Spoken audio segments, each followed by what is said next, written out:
Hello बच्चों, let's see the question. The question says assertion at the center of earth a body has no center of gravity. Reason, this is because g equal to 0 at the center of earth. तो यहाँ पे हमारा जो की concept use होगा, की concept वो है लॉ ऑफ ग्रेविटेशन. तो क्या कहा है कि सेंटर ऑफ अर्थ पे किसी भी बॉडी का सेंटर ऑफ ग्रेविटी नहीं होता. तो ये हमारा अर्थ का सरफेस है, इसे हम मान लेते हैं हमारा सेंटर है ओ.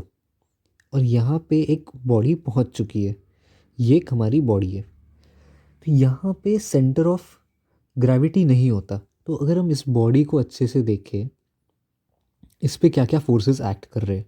एक तो उसके वेट के हिसाब से वो mg फोर्स लगेगा, पर ये जो mg फोर्स है ये सिर्फ तब एप्लीकेबल है जब वो बॉडी यहाँ पे है.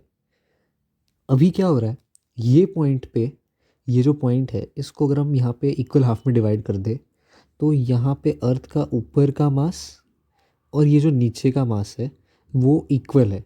और हमें पता है कि जो एफ जी ग्रेविटेशनल फोर्स है वो अर्थ के मास की वजह से लगता है.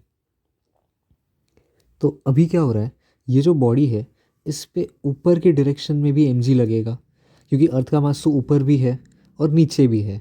तो यहाँ पे ऐसे करते करते ये जो बॉडी है इसके ऊपर हर एक डायरेक्शन में फोर्स लगेगा, पर वो हर एक डायरेक्शन का जो फोर्स है वो एक दूसरे को कैंसिल आउट कर देगा ऐसे. तो इस केस में होगा क्या, जो बॉडी है उसके पास कोई ग्रेविटी नहीं लग रही है, जी इक्वल टू ज़ीरो हो जाता है. तो ये जी इक्वल टू ज़ीरो मतलब हमारा जो रीज़न है वो सही है, रीज़न जो है वो सही है. अभी अगर असर्शन की बात करें, at the centre of earth a body has no centre of gravity. तो सेंटर ऑफ ग्रेविटी क्या है,